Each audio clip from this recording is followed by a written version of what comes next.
Okay, so let's unpack this. Imagine you find this book. All right, it says it's an almanac, but it's really not like anything you'd expect. Yeah. At all. It's this collection, a compendium they call it, of slang and quotes, even like doodles. But here's the kicker: it's not from our world. It's from a very specific moment in time, a whole different timeline. You know, in the multiverse, we are talking about the sketchy almanac of slang, quotes, and doodles. Right from the start is how the Almanac's own staff describe it. They call this volume a comprehensive, though admittedly incomplete, compendium of semiotic artifacts. So they're upfront about it. It's not just data, it's their analysis. And they're analyzing a reality that frankly defies our normal understanding of, well, anything. And this deep dive is important because, as they keep warning, studying this timeline, it has real implications for any timeline. They hint at this gravitas latent caveat, basically a serious warning for others, maybe even for us. It's really a look at how a reality can become so intensely itself, to the point of this extreme, almost physical listlessness. Okay, so diving into the preface, whoa, it's dense. It describes timeline 2026 W6 as a solitary and antinomian egress within a dendritic labyrinth of spatiotemporal continua. Okay. That's a lot. What does that actually mean for, someone just trying to picture this place? It sounds less like a place, more like a physics equation gone rogue. It definitely sounds intimidating, doesn't it? But let's break it down. Dendritic labyrinth of spatiotemporal continua.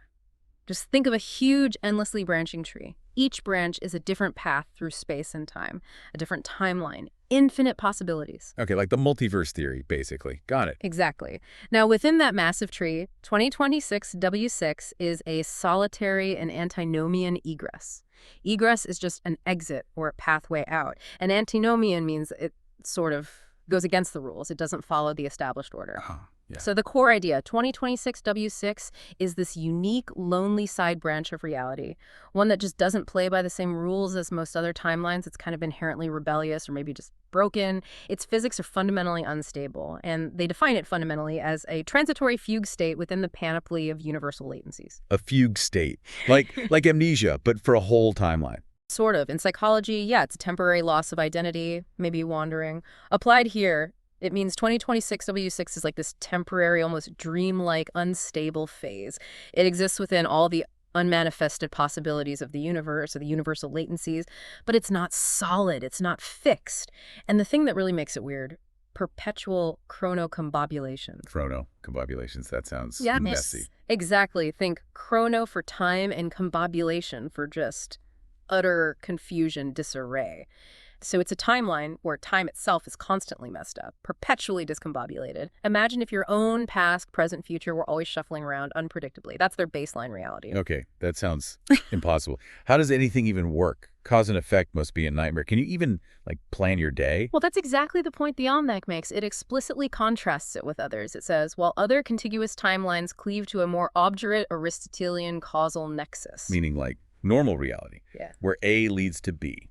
Right. Where things make logical sense, cause follows effect reliably, like we assume ours does. Yeah. But 2026 W6, it's conspicuous for its ontological fuzziness. Ontology is about the nature of being, of existence itself. So its very being is fuzzy, unclear. Okay.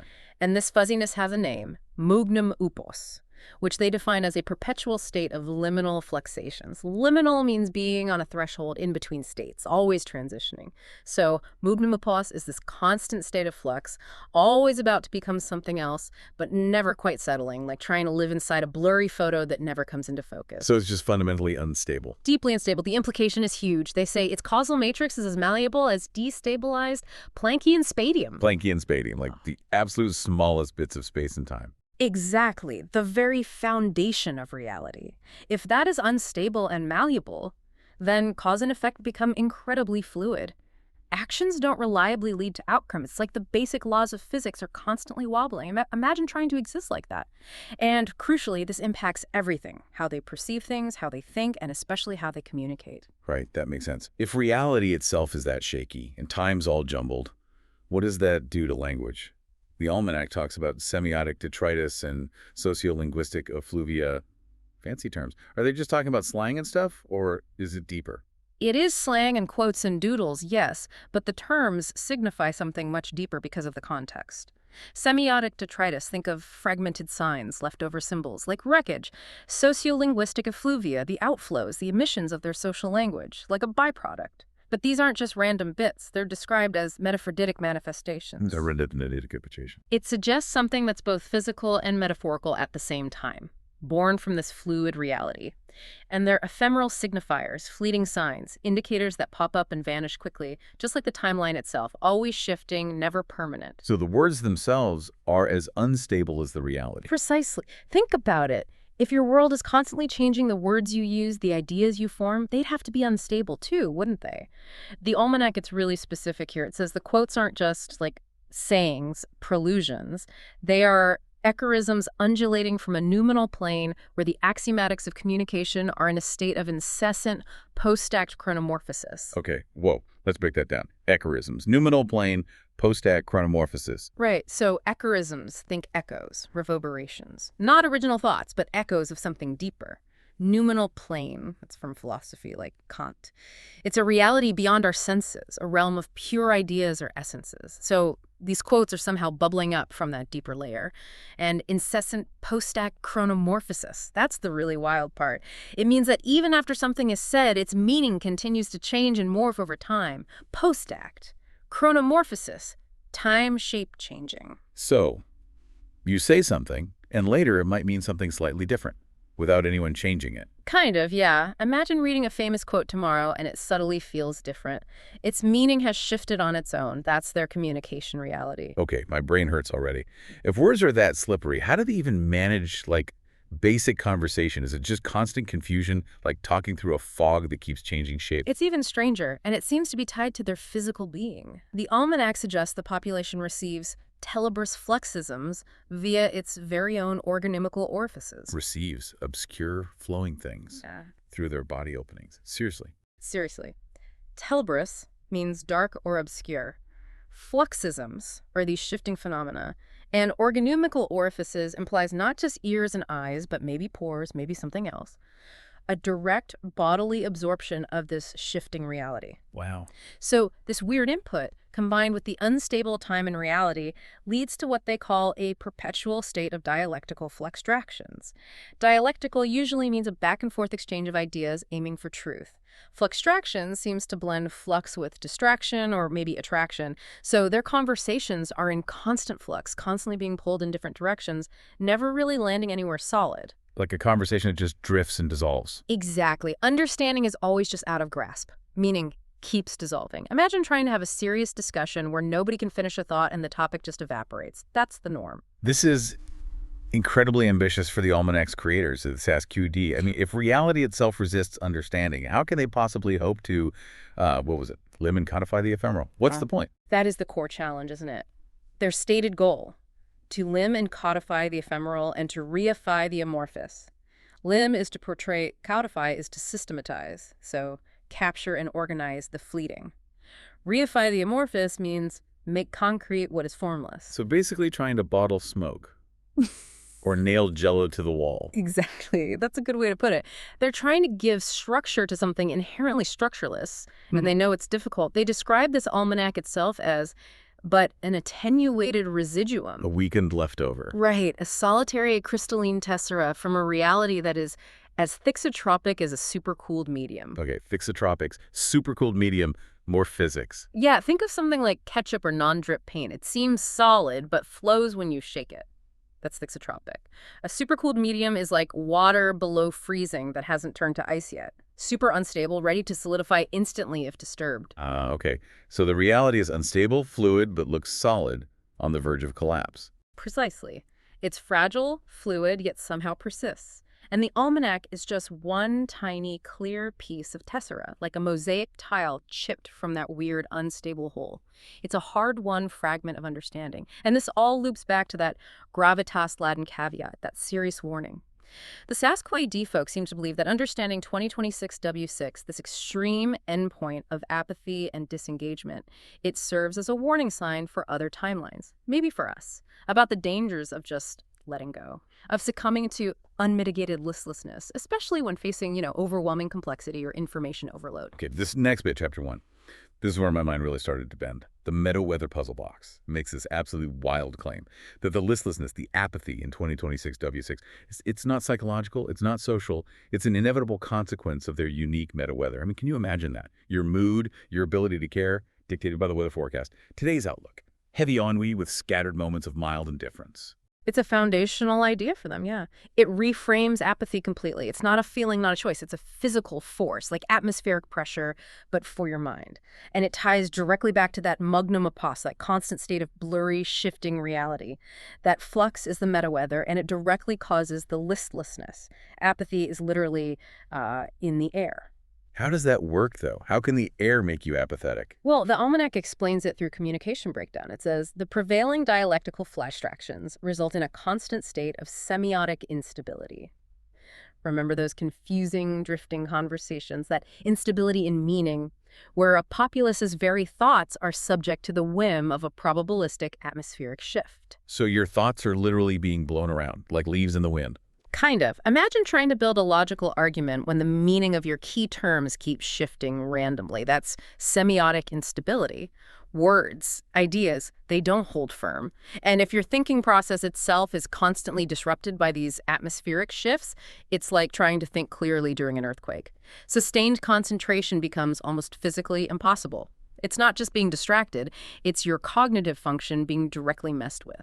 And they can measure this. It's not just a metaphor. According to the Almanac, yes, it's measurable. They state, our instruments registered significant liminal fluctuations within the temporal fabric, those flickers at the edge of reality, which correlate directly with the populace's decreased capacity for sustained concentration. Wow. So there's a direct scientific link they found. The more reality wobbles, the less people can focus. Exactly. It's presented as an observed fact in their timeline.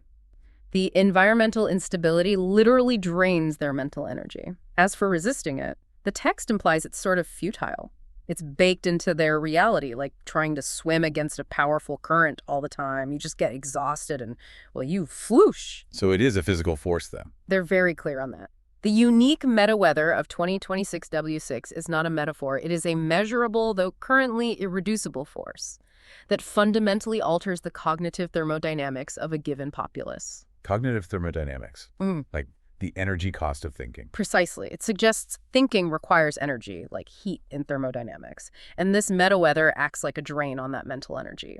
Just existing, just processing the constant instability uses up so much cognitive power that there's very little left for actual engagement, interest, or deep thought. The apathy becomes almost a necessary energy-saving mode. They have to be listless just to cope. That's so grim. Being forced into apathy by the environment itself. And you mentioned it affects language, too. How does the air mess with words? Through this concept they call verbiage albedo. The Almanac says, the very air of this timeline possesses a verbiage albedo of 0. Albedo. That's reflectivity, right? Like snow reflects light, asphalt absorbs it. Exactly. High albedo reflects, low albedo absorbs. So a verbiage albedo of 0 means the air reflects no linguistic energy. It absorbs all of it. So trying to speak clearly or forcefully is like shouting into a black hole for sound. That's a great analogy. It's as if any complex, nuanced, or energetic communication just gets swallowed by the environment, instantly dampened, dissipated. It literally becomes too effortful to speak or think in complex ways. This forces communication down to the bare minimum. Minimal, listless forms dominate. It's an environmental pressure towards silence, towards brevity, towards just not bothering. Like you're perpetually trying to talk while running out of breath, mentally and physically. Wow, okay, so if the meta-weather drains their thoughts and the air swallows their words. Chapter 2 makes perfect sense then. It shows exactly how this plays out in their language. It looks at their slang, their new words, and links it all back to this desperate need to save energy, cognitive energy, vocal energy, everything. It really is like linguistic entropy, isn't it? Yeah. Language itself winding down. Absolutely. The slang isn't just quirky, it's a survival mechanism, born from necessity. These terms are direct results of that 0 verbiage albedo, that constant mental drain. Minimal effort, maximum apathy conveyance. Let's take the first one. Kigu, defined as a facial contortion characterized by a slight, fleeting twitch of one eyelid and a minimal, almost imperceptible shift of the mouth's corner. Just a twitch, not even a full expression. Barely. Signifying an abstract, low-energy form of vague amusement or intellectual resignation. Notice the qualifiers. Slight, fleeting, minimal, imperceptible, vague. It's the absolute least you can do with your face to signal something internal. Like, okay, I heard you, my brain registered it, the response is minimal, and I lack the energy for more. It embodies that low-energy communication perfectly. An intellectual resignation twitch. I love that. Makes our eye rolls look positively theatrical, and this minimal effort thing applies to actions too, right? With floosh. Oh, absolutely. Flooch is brilliant in its simplicity. Definition. When a person surrenders to the overwhelming burden of some basic physical action by not doing it. So not just procrastinating, but completely giving up because it feels too hard, even simple stuff. Exactly. It's not laziness as we might think of it. It's a profound capitulation to perceived effort. You look at the dishes, you know you should do them, but the sheer effort feels insurmountable, so you just floosh. You surrender. The action remains undone. It's the physical manifestation of that deep timeline-induced listlessness. Okay, I think we've all felt a little bit of floosh sometimes, but maybe not to that extreme. Then there's negit. Sounds like another energy saver. Definitely. Negit, a silent, non-committal nod of the head. A perfunctory act of concession that simultaneously acknowledges and dismisses a conversational point, thereby conserving precious cognitive energy. Acknowledges and dismisses. Ah, efficient. Super efficient. It's not agreement. It's not engagement. It's a quick little head bob that says, yep, heard noise or signal received, but don't expect me to process it, respond, or commit to anything. It keeps the conversational ball technically rolling, but requires zero mental investment. You can just picture a meeting. Okay, so the plan is Negit. And then we needed negit. everyone just signaling passive non-commitment. A silent conversation of mutual dismissal. Depressing, but efficient, I guess. And what about twackle? That sounds like tackle or cackle, but maybe. Sadder. Much sadder, and not really related to humor at all. Twackle. A minimal, almost subvocal laugh that is not an expression of humor, but a reflexive physiological response to a cognitive or social overload. So you laugh when you're overwhelmed, not when something's funny. Exactly. Some kind of nervous linguistic entropy. Your brain hits overload, too much info, too much social pressure, minimal pressure, and it just twackles. It's this tiny, almost silent puff of air, a physiological release valve, not joy, just system stress. It's like your nervous system goes a little short circuit expressed vocally. Wow. A stress laugh with no humor. Yeah. That paints a really bleak emotional picture. What about the people themselves? They have terms like zloner. Right. A zloner describes a specific type of person shaped by this environment. A solitary person with vague, amorphous feelings of low-grade emotional discontent. So unhappy, but vaguely, shapelessly.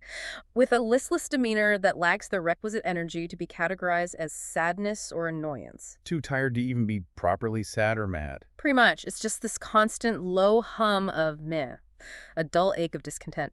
But they don't have the energy to define it, express it, or do anything about it. And they're solitary because, again, interaction takes too much energy. And losebo. Is that similar? Related, but focused more on the outward lack of vitality. Losebo. An insignificant person who expresses an absence of gusto or enjoyment. It's less about internal discontent, like this loner, and more about a visible lack of life force. A purely physiological lack of sustenance that mirrors the timeline's fundamental lack of enthusiasm. So they just seem drained, lifeless. Exactly. Almost like they're running on empty, physiologically reflecting the timeline's own apathy. They're insignificant, not socially, but because they emit no energy, no interest, they barely register. These words are incredibly evocative, chilling, really. Yeah. And the last one here, quizzle. Sounds like quiz, but different. Yeah, it's another conversational tactic for minimizing effort, quizzle. A rhetorical question posed not for information, but as a conversational placeholder. Oh, yeah. So you're not actually asking anything. A means to defer the responsibility of providing a substantive thought while maintaining a prosaic veneer of engagement. Like saying, or right, just to fill space. Exactly. Or so, or isn't it, though? It keeps the conversation technically alive, makes it seem like you're participating, but it cleverly avoids the effort of actually thinking or contributing anything meaningful. It maintains that prosaic veneer, that dull surface layer of interaction, hiding the emptiness underneath. Masterclasses in avoidance. They really are. And these specific words point to broader principles outlined in the Almanac, like the Argo is a highly efficient, though ontologically impoverished, system. Efficient in saving energy, but impoverished, lacking depth, lacking real meaning. And remember that post-act chronomorphosis, how meaning decays over time. They say this semantic decay provides a clear diagnostic of the timeline's inherent psychological fatigue. As words get used, their meanings get simpler, vaguer, like the collective mind is too tired to maintain complex definitions. The decay itself shows how exhausted they are. Also, for new words, neologisms, to catch on, their viability is directly proportional to its phonetic brevity and its capacity to signify a complex emotion with minimal vocalic expenditure. So, short words, easy to say, packing a lot of low-energy meaning. Like kidu. Precisely. Maximum apathy conveyed per syllable. And finally, the SESQD folks see their glossary not just as a list, but as a semiotic excavation, revealing the fossilized linguistic strata of a timeline's collective indifference.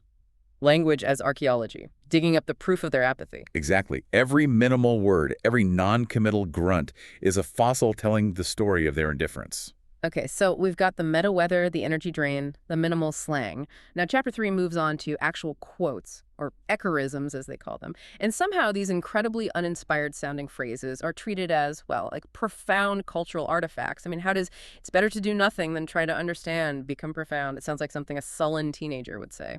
It does, doesn't it? But the profundity here isn't in the wisdom expressed. It's profound because of what it reveals about the underlying philosophy, the collective mindset. The Almanac's interpretation, its hermeneutic exegesis, elevates them precisely because they are such perfect, unvarnished expressions of that societal apathy. They're echorisms, echoes bouncing around the timeline, reinforcing the dominant ideology of disengagement. Let's take that first one. It's better to do nothing than try to understand what this even means. This isn't just laziness. It's what the Almanac calls cognitive fatalism. Cognitive fatalism, like it's pointless to even try thinking. Exactly. It argues that even if something could be understood, the act of understanding is inherently not worth the effort. It's not saying I can understand. It's saying I choose not to care enough to try. Information, comprehension, these are seen as burdens. Opting out is the logical choice. It's a radical rejection of curiosity, a full embrace of apathy. The effort to know is always deemed greater than any potential reward. It's a deep surrender. Wow. That's chillingly efficient. You're away. Just shut down the thinking process entirely.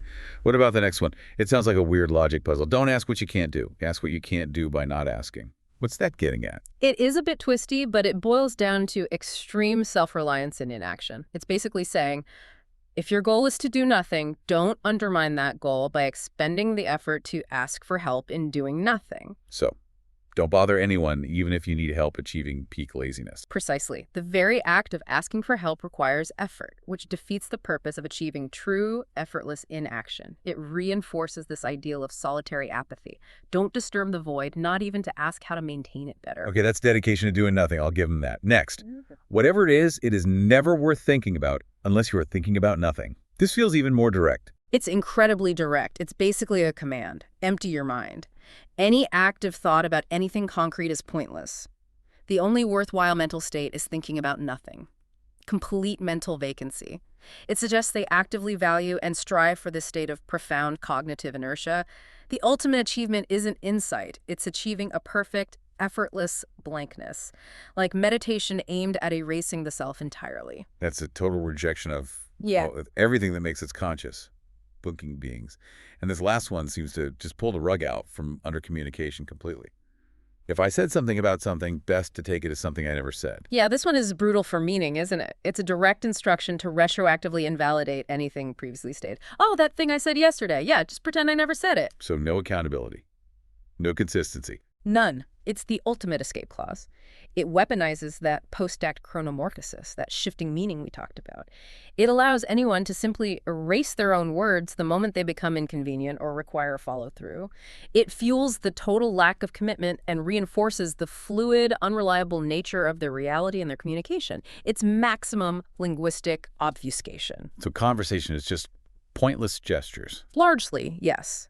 The Almanac highlights the teleological stasis of their conversations. Teleological stasis, meaning conversations don't go anywhere. They have no goal. Exactly. No progression, no conclusion, no decision reached. They just exist aimlessly. Because reaching any kind of conversational climax, a resolution, an insight, an agreement requires effort. which they avoid at all costs, so discussions just circle or fade out, never landing. And ultimately, the main function of their communication, it's not to convey information, but to perform a kind of linguistic obfuscation, a semiotic ritual that serves only to obscure genuine thought and intention. So talking to hide meaning, not reveal it. Precisely. It's a performance, a way to seem interactive while carefully shielding any real thoughts, which are probably too burdensome to form anyway, and avoiding any actual connection or demand for effort. Communication as a smokescreen. Okay, so words fail them, conversations go nowhere. Yeah. But then there are the doodles, chapter 4. Yeah. And you might think, okay, just scribbles, right? But no, the Saskuti treats these doodles incredibly seriously. They call them glyptic ideograms. And they argue these aren't just reflections of apathy, they're paracausal reifications. That sounds intense. They actually do something. It's perhaps the mind-bending part of the Almanac, yeah. They elevate the humble doodle to something almost reality warping. First, they see the doodles as symbols, the recurrent depiction of abstract scribbles with their desultory line work. Desultory, like random, unfocused lines. Exactly. Aimless, are not merely a doodle, but a distilled symbol of the timeline's endemic languor. The doodle looks like the apathy feels, a visual floosh.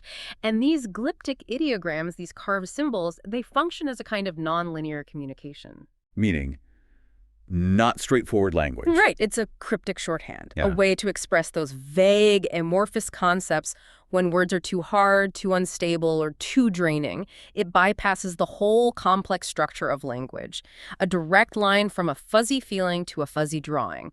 A mental shortcut. Okay, a shortcut makes sense, given the energy conservation theme.